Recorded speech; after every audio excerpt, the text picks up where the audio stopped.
to our tech talk. We want to remind you to please keep your microphones and cameras off during the presentation.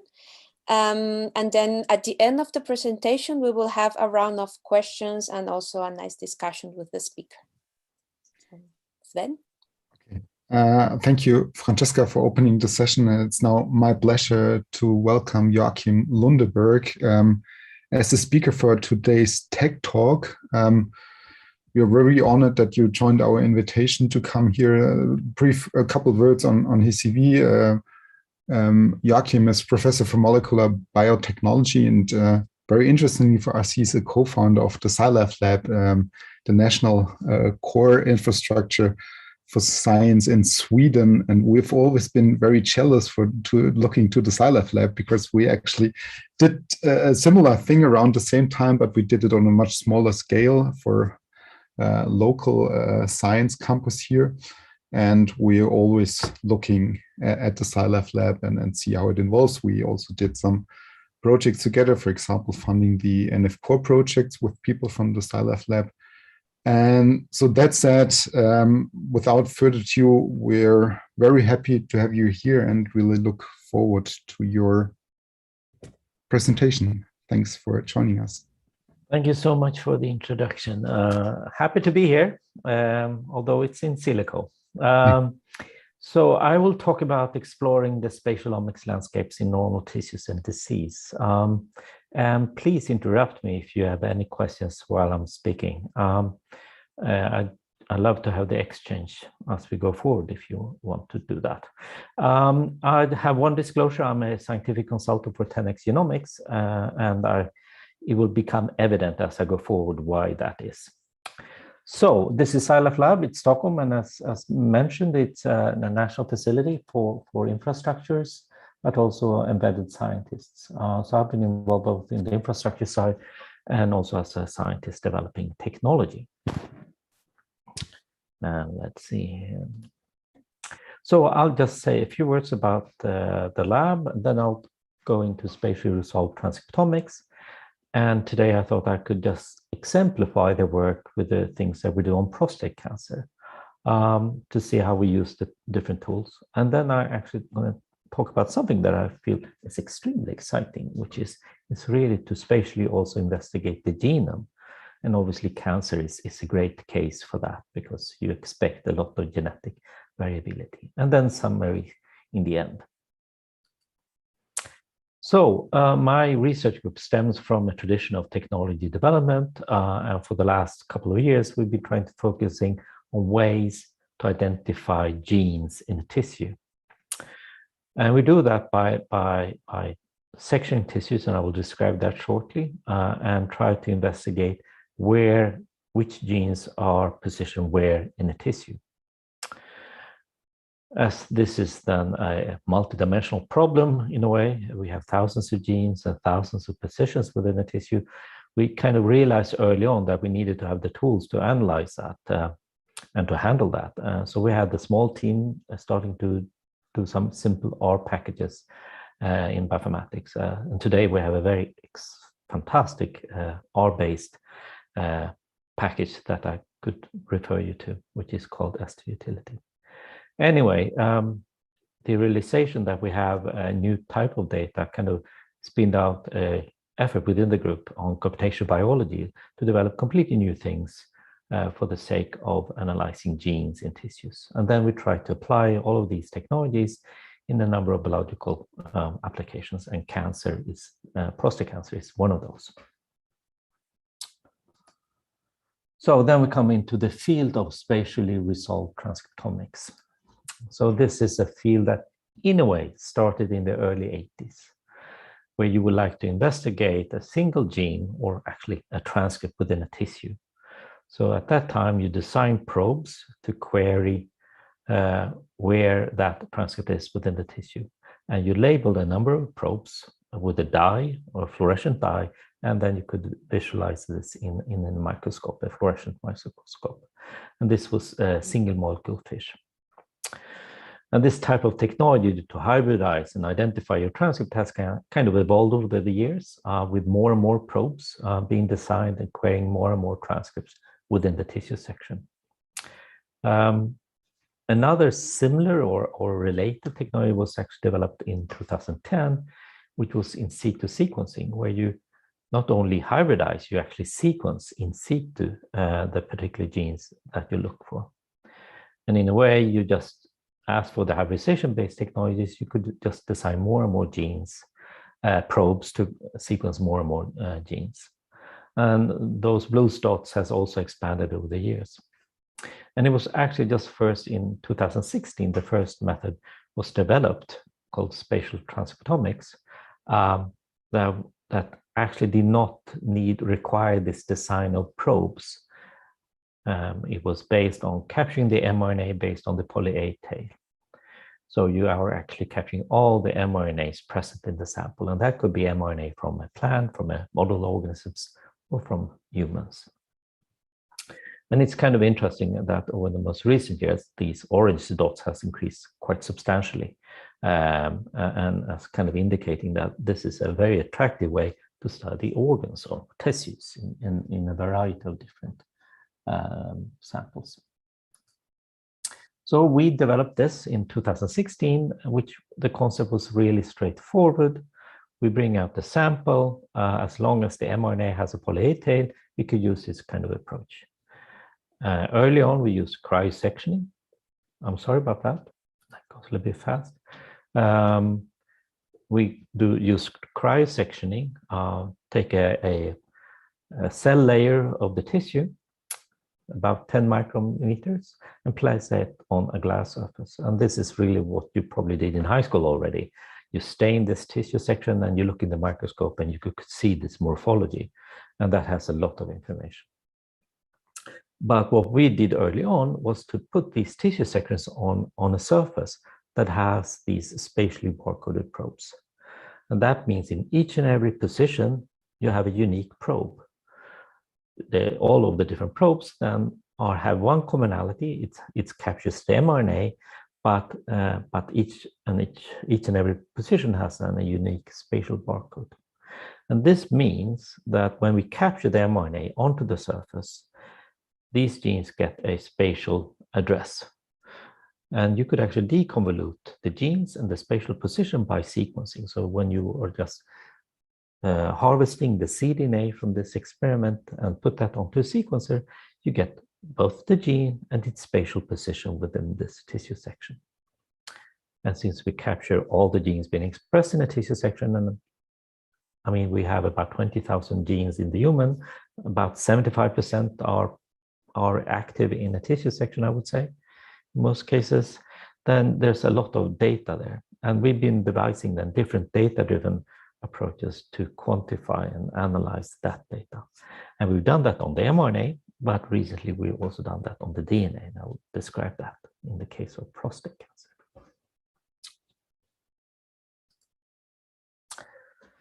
So the first method that we developed then in 2016 was focusing on the 3' end of the cDNA, only small tags. It was fresh frozen samples. The spot size was 100 micron in diameter.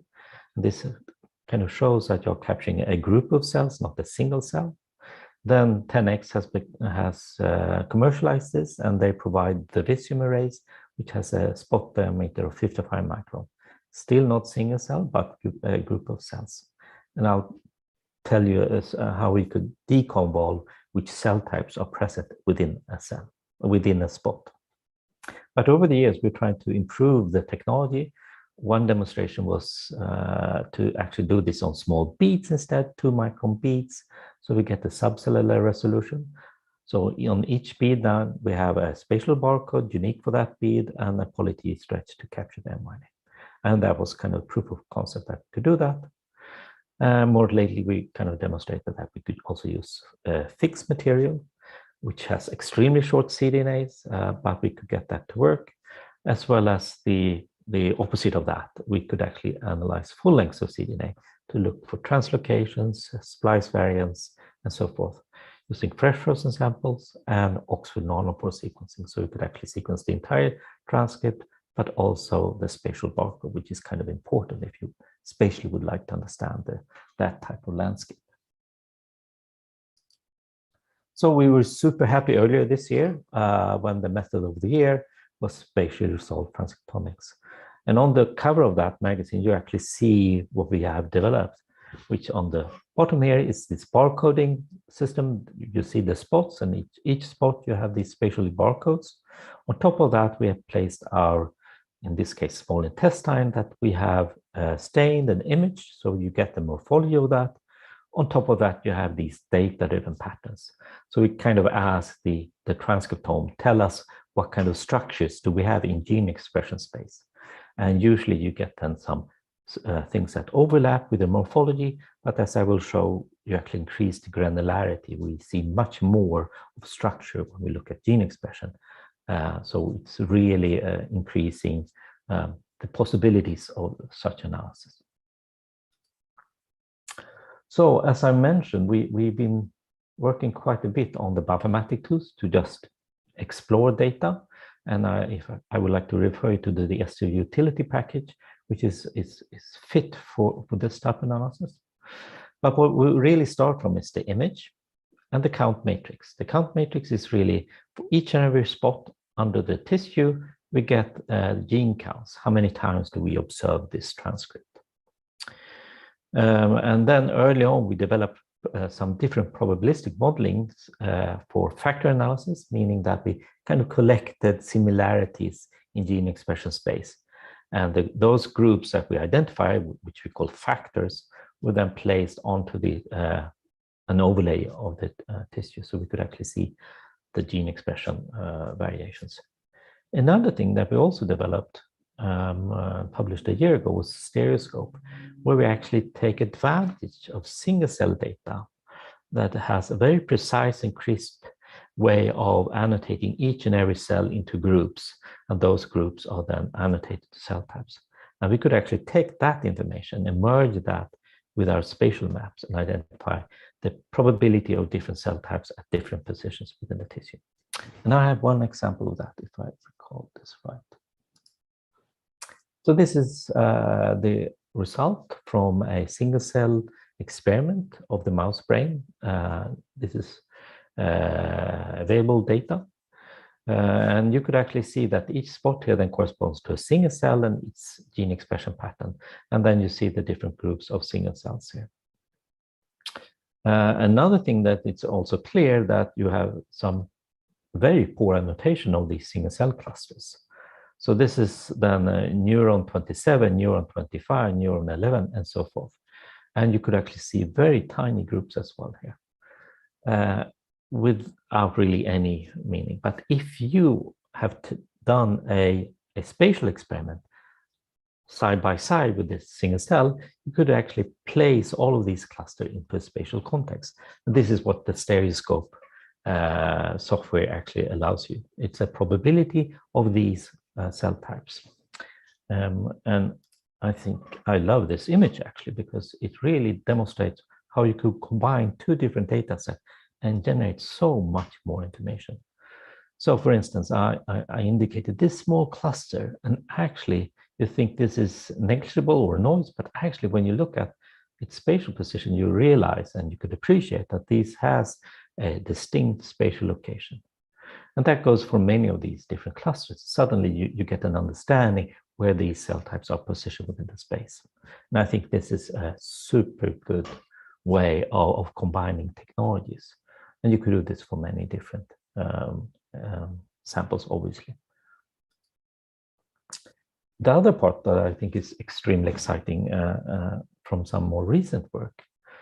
So what I said, what we have is spatial gene expression data at high density. Which genes are expressed at which position. But we also have the image, and the image is extremely rich in information. And that has not really been used to a very large extent with the gene expression data. Obviously, you have the digital pathology that looks at images, but now we're kind of merging, oops, sorry about that. We're merging two different data sets into a deep learning strategy. And the end result of that is something that we call super resolution ST. So that kind of is an extrapolated data set, but you get the gene expression space over the entire tissue section. And this is recently accepted in Nature Biotechnology. So just to demonstrate that a little bit. So what we have here is the histology image, and we have our in situ capture data, our spatial transcriptomics data. And as you see here, we don't get gene expression data for all parts of the tissue, but doing this deep learning, taking the information from the image, as well as our spatial data, we could cover the entire tissue. And one example is actually shown here. This is a single gene, DUSP14. It's expressed in the mouse olfactory bulb. And this is our first generation of data. So it's not very dense, but you could actually see the more intense color in orange, the more signal you have. And you could actually see it lies around this, the border here. So if we merge these two images, this is really what we get, the super resolution ST of this gene. And you could actually appreciate that you are getting a lot of more information. And it's actually pretty beautiful. I'm a little bit biased here. But if we then just compare that with in situ hybridization from the Allen Brain Atlas, we have one probe hybridizing to your specific gene. You could actually appreciate that these are very, very similar. So we are super excited by this fact. So the other use case is really a way to save reagents. Say that you have this set of spatial data, and then you also have a lot of additional histology. Imagine that you would like to do a 3D composition of an organ or of a tissue type of interest. So what this really shows that you could take, you do one spatial transcriptomics experiment here, another here, and then you have a lot of consecutive sections. Then you could actually predict gene expression without doing a fairly expensive spatial transcriptomics analysis. And this is an example from squamous cell cancer. So we could actually merge these kind of deep learning strategies to increase the power of the technology, both in sensitive, in space, but also over just using imaging as a tool. So this is just to exemplify the two types of technologies. This again is actually small intestine, and you could see the spots that we are capturing the gene expression information from. And here we're just visualizing one gene, not the entire transcriptome. This is the CDHR5 gene, which is differently expressed in the brush border of the small intestine, the outer layer here.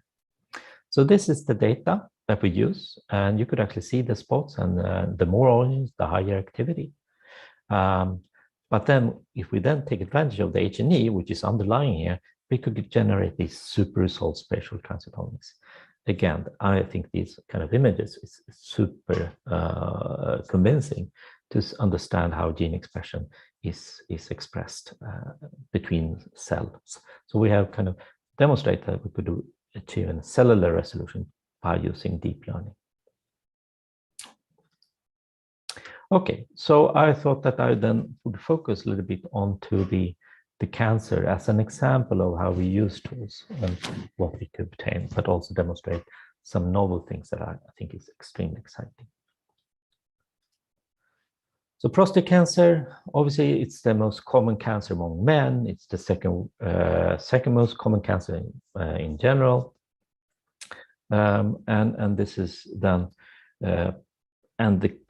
it's so frequent, so you have these screening programs in many countries where you take a blood sample and you look for the prostate-specific antigen.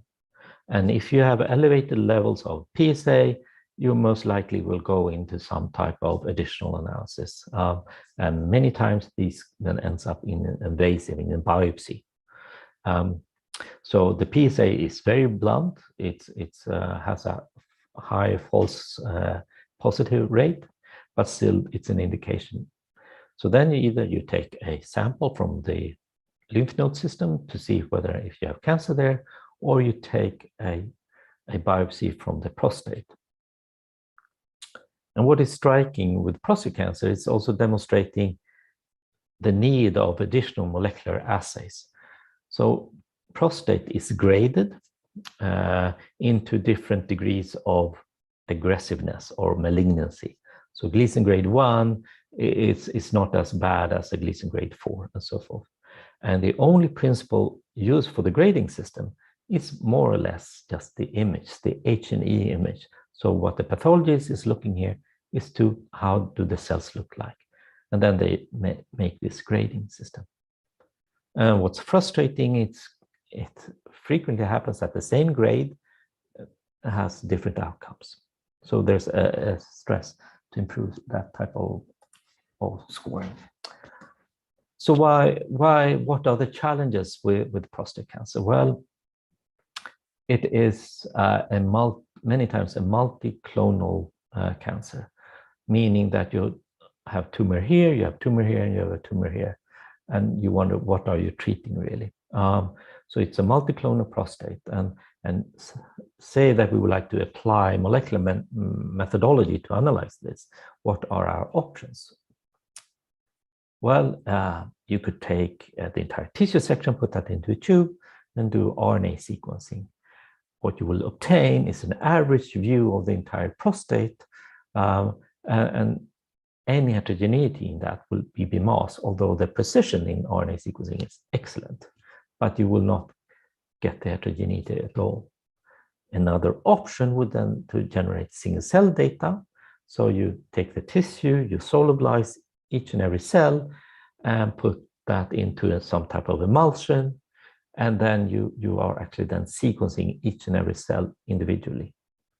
So after such an RNA sequencing analysis, you get these kind of clusters where each cluster then is grouped together, or each cell is grouped with the other having the same gene expression. So you get a feeling of the heterogeneity, but you don't really have any spatial information on that.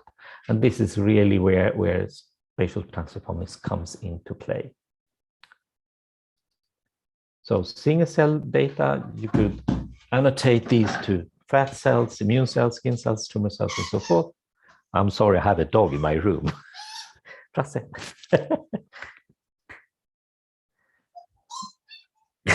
I'm sorry.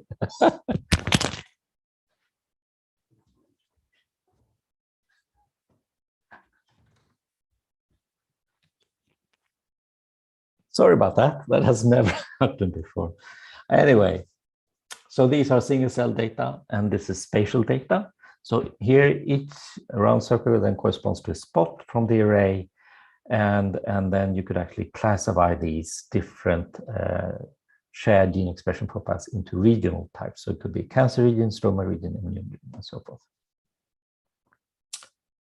So we started with this actually then on prostate cancer, and we work kind of close to the pathologist that looks. I'm sorry about that. I don't know what is happening. So we work with the pathologist that annotates each and every H&E and indicating this is tumor. We do our spatial analysis of the same tissue. We use this probabilistic modeling, and we have one factor, one group of genes that has a specific signature, and they overlay here. And actually, it's much broader area than this one.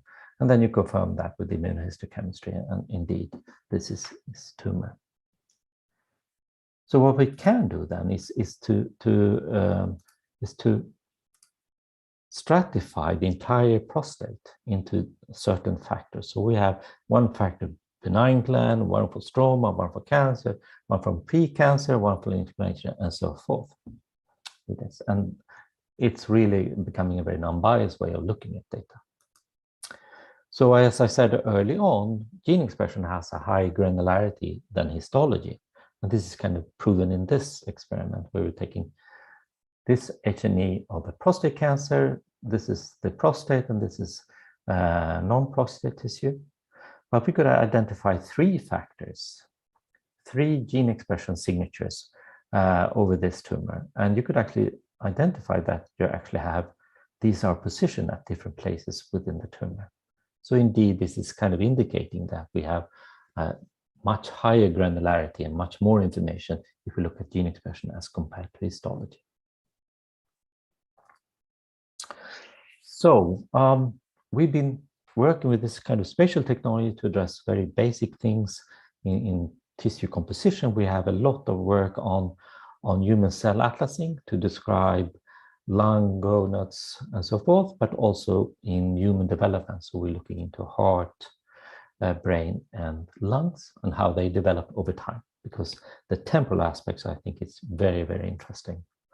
We also use this for tumor growth, as well as disease progression, and we're looking into Alzheimer and ALS, because they have a very specific spatial niche for the disease that we could monitor by gene expression. But what I will focus on is tumor heterogeneity from the point of that each subclone actually may originate from a common ancestor. And we could use these subclones as a proxy of time. And this is something that we're exploring. So then you could imagine, well, if we would like to explore these on the DNA level, well, we have to focus on the genome and do a spatial analysis. But what we've done then is instead is to take the transcriptome data to infer the copy number variations.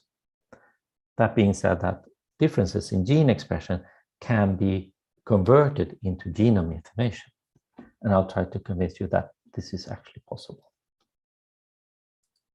The inspiration for this is a paper published in Science in 2014, where they actually took single cell data to look for copy number variations within the genome. And we call this then inferred CNV, or inferred copy number variations.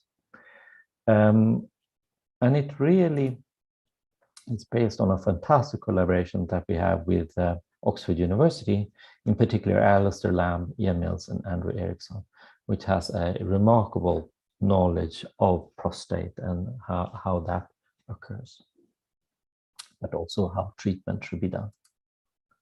So what we did early on was to take an organ-wide perspective. We would like to study both benign areas, tumor areas, and the mixture between benign and tumor areas.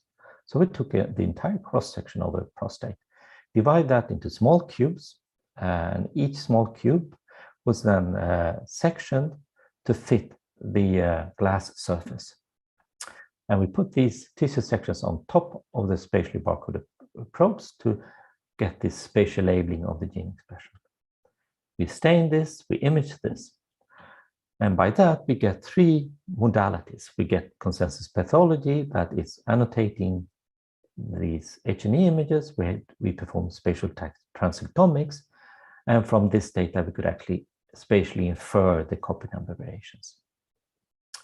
So what this really means that in each and every spot on the glass surface, we could deconvolve the copy number variations of those cells present in this spot. And now this is kind of mesmerizing because we can do this at scale. Usually when you've been looking at copy number variations within a tumor, you kind of do laser capture microdissection. You might analyze some 10 cells or 10 regions or 20 regions. But by doing this, we could analyze 150,000 spots within a tissue to deduce structures in the genome. So we could actually find structures, I'll show that shortly, within a tissue based on differences on the genome, on the inferred genome. So what we have then is the entire prostate. We have benign areas, we have the tumors identified by the pathologists, and since we infer the genome, we could make these clone trees. We could see on this relationship between a benign clone to its the precursor to its aggressive tumors further down here. And tumors, as you know, they get more and more complicated as the further they get into this tree. And this is then in a bioarchive. So this is the organ-wide perspective. We have pathologists that look into each and every tissue section. They identify tumors at 3 locations, on the left side, right side, and the center side, and they have different grades. So this is Gleason grade 1, Gleason grade 2, Gleason grade 4, and a version of Gleason grade 4. And you could spatially identify these. Blue here is benign tissues. So then we do our spatial transcriptomes on each and every section, and we get this colorful image. And each color then corresponds to one of these factors that I explained previously. So one color corresponds to benign gland, one color corresponds to stroma, and so forth. And then cancer obviously has multiple colors because, as we've shown, that these are, I'm sorry about this jumping, I don't know why that is happening. So each color corresponds to a gene expression profiles, and tumors have multiple ones.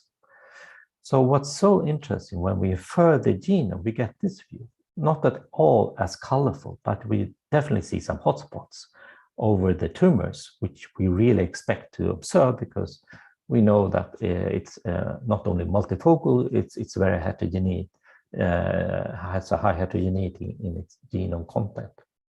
But what really was striking us was really what is happening in all the benign. Maybe it's hard to appreciate, but we have a lot of signal in the benign as well. So we kind of focused on that early on, and let's skip the tumors because they are also interesting. But I think the big message is the benign tissue. So I'll try to get you through this image. So on each row, you have the data from one spot on the array. And what we see here are all the spots annotated by the pathologist to be benign tissue. They look like a normal cell. And what's striking then? Well, there are two things that you should look at this one. One is here, nothing much is happening. Well, sorry, these are chromosome 1, chromosome 2, chromosome 3, and chromosome X. So you could actually see changes, gains, and losses throughout the different chromosomes, a genome-wide perspective. This is definitely spots that has very little signal. We see these as pure benign tissues. But what is super interesting is down here, we have strong signals in certain areas of the prostate, which is molecularly identified as benign tissue, which obviously pathologists cannot identify. But we see that at the DNA level, at the inferred DNA level. And we think this is super exciting. And the good thing here is that each and every spot here has a spatial coordination. So we could actually look at that, how that looks like spatially. So we are then looking into one of those pieces, H21, which actually carries both the tumor as well as adjacent normal tissues here in blue. We just focus on this one. Again, each row here corresponds to the CMV of that spot. And as we just do every spot from this tissue section, we do observe some structure, some very clear structures. So these are what we call then clones, A, B, and C, and G. And you could see, actually, if we just focus on this chromosome 8 that I showed you in the previous one, this is a gain and loss of this chromosome. And it's shared for all the ones except clone A. So we could then take all of these data and position that onto the array. But first, we could actually make a clone tree. So what is so striking? This is the benign.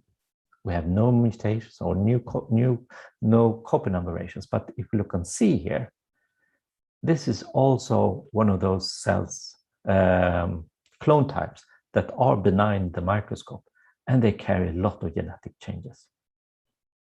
But then we couple this to its spatial location. I think this is super exciting. So I'll take you through this a little bit. So this is the histology. The pathologies indicate this is benign tissue. This is tumor. It actually has two different grades within this tumor. This is Gleason grade 4 and this is Gleason grade 2. This is a pre-stage. But let's focus on the benign glands here. We take our data, our clones, and we could see this kind of data. So these are the clones that I just showed you. This is the yellow clone that has a lot of genetic variations. And you could actually get a feeling that these are actually a clonal event because they are spatially co-localized. And this is also then a pre-cancer, also benign tissue. But these are related, but you could also appreciate that in the clone tree, these are related. You could actually see how this benign goes from different stages of genetic alterations down to the tumor. And we confirmed that by SNFISH, the technology that was used to start this field of spatially resolved transcriptomics. And this is just an overview how these things look. So this is genome-wide, this is chromosome 1 to chromosome X. These are copy number variations profiles. We have no or little change in the copy number for this true benign set. We have some intermediate benign that we are not fully clear of. These are the altered benign that we see. And here you can see gains and losses over the entire chromosome. And what's so interesting, we could compare those at the genome-wide with the pre-cancer, but also the different grades of Gleason. So this Gleason grade 1, which I said was early stage, actually has nothing resemblance with these altered benign. But if you then compare that with the other Gleason grades, you clearly see a similarity in the profile. So we have actually, at the genome-wide, some relationships between these early benign events happening. And I think this is super exciting. Just to convince that this is just not noise, we've taken a lymph node, and this is the gene expression landscape. This is spatial transcriptomics data. We get like 10 clusters. We could look at the H&E. We see clear structures of a lymph node with follicles and things like that. And we could actually paint this with our clusters. We could see clear expression clusters. But when we take the same data with all this variation in gene expression, we see no changes over the chromosomes. So in this lymph node, which is from a healthy patient, we see no changes. Kind of confirms that the signals that we saw in prostate is indeed true. But to contrast that, we also took a solid tumor, a pediatric brain tumor. This is a medulloblastoma. These are chromosomes 1 to those. These are all the spots that we're investigating. Each spot is a line, and you could actually see that all the spots in this tumor consist of a gain of chromosome 3, a gain and loss in chromosome 9. Since the tumor is so homogeneous, we could actually do whole genome sequencing. And this is then done on the tumor, and we could actually confirm this is chromosome 1, 2, 3. We see the gain clearly by whole genome sequencing. Chromosome 9, we see this gain and loss very clearly. While the blood sample for this patient do not show any increases or gains at all. And it kind of proves to us that this is true signals actually. And we're super excited with that.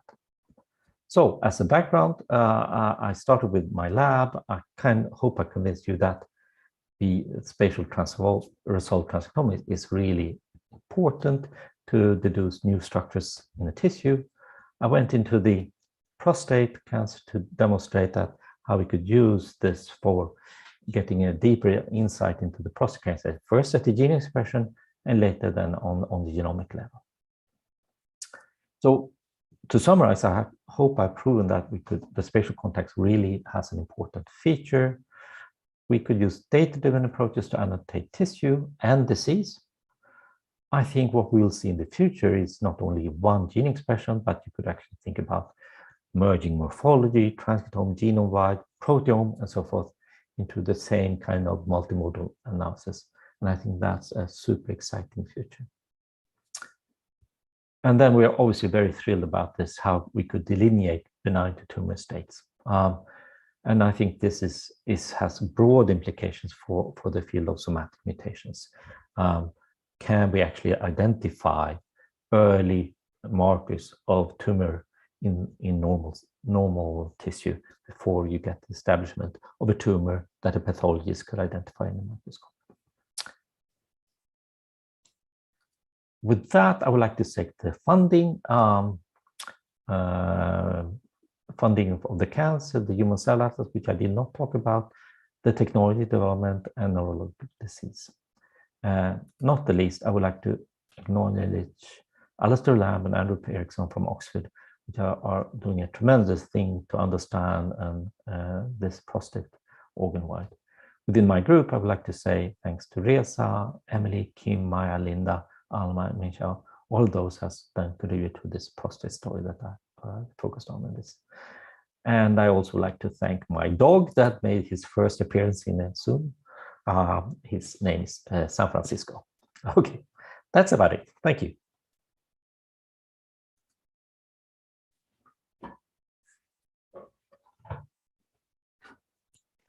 Thank you very much, Joakim. It was a very interesting talk. For the people that are watching, do you have any questions that you want to ask? This is the time. Sven, let me unmute you. Muted. Oh. You're still muted. So now you can hear me? Okay, yeah, thanks very much for that very interesting talk indeed. So it looks as if you showed that you have comparable results to what the pathologist does. Then the question, do you plan to move that really to the clinics? I mean, do you have molecular tumor boards established or? So Alistair Lamb is a surgeon, prostate surgeon, and he's really baffled by the results that we obtain. I mean, he's been focused on removing the tumor. Now he has to also consider the benign tissue, because if that encodes all the changes that you find in the tumor, you actually have to consider the benign. So I think we are in an early phase of realizing the somatic mutations in organs. So it definitely has direct clinical implications, but how to handle that? No, it's not. It's a challenge, I would say. Yeah. And maybe directly follow-up question: what do you? I mean, you mentioned proteomics at the end. How do you judge the role? Does single or a few cell proteomics, so to say, is that close by? Can we do that on similar tissues soonish? Or I mean, there are already publications using antibody staining on the spatial array, so to say, but also there are two papers, I think, from Yale that has demonstrated that you could use antibodies with the barcode on the surface on a spatial array, so you could actually do both proteins and RNA at the same tissue section. Okay, thank you.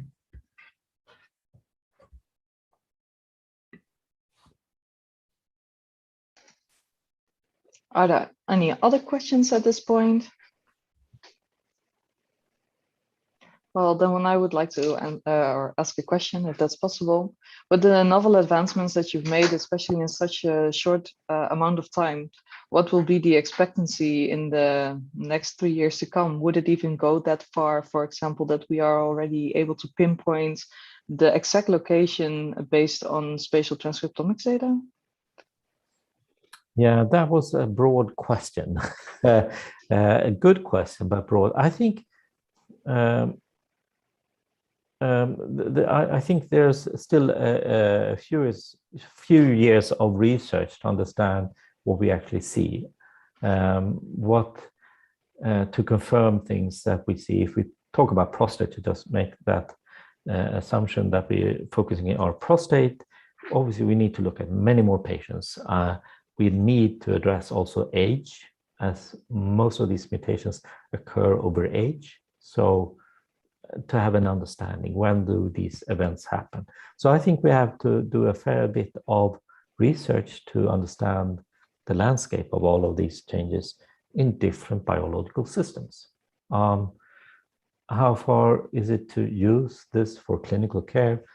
I think you will not use spatial transcriptomics for clinical care, but you will use the information from spatial transcriptomics to devise easier and cheaper tasks. The PSA test is super easy, super cheap relative to a molecular analysis of the kind that I've described. So I think that, so it depends on what you will look for. What is the purpose of your analysis? Thank you.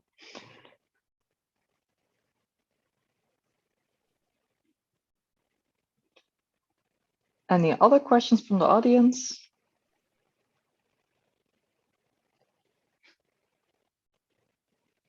I don't see anything so far. Is it okay to contact you later if people still have questions Sure, to reach out and to ask? No problem. Sounds good. And you said 45 minutes, and we are 45 minutes, so that's... Yes, we still have time, yeah. Or at least indeed perfect. Yeah. No, it was an amazing talk. Thank you very much for such a clear and great overview of basically what has been done in the past and basically what you're advancing to now. And a lot of thanks making time in your busy schedule to give this presentation to us. My honor. Okay, very good. Bye-bye. Goodbye.